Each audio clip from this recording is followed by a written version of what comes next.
Welcome to our series, Through the Liturgical Year.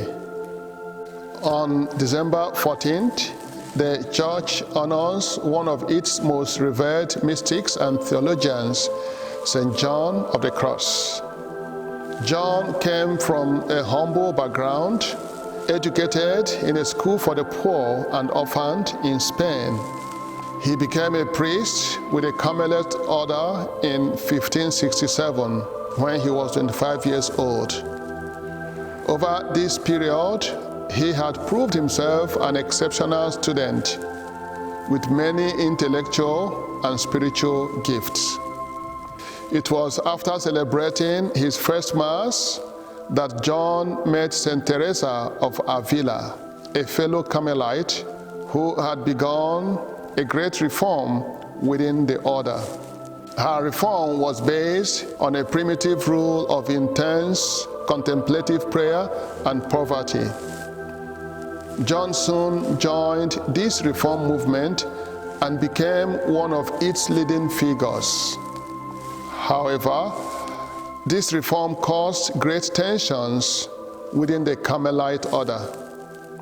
At one point, John of the Cross was even imprisoned by his fellow Carmelites to suppress the movement.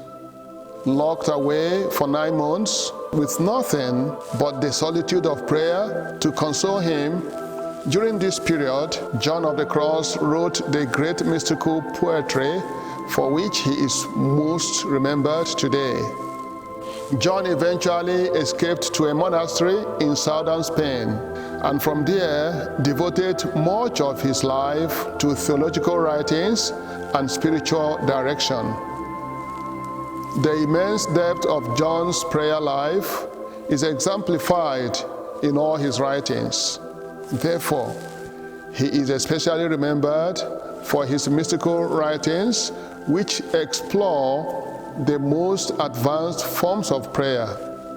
His most famous writings include the Ascent of Mount Carmel, the Spiritual Canticle, and the Dark Night of the Soul.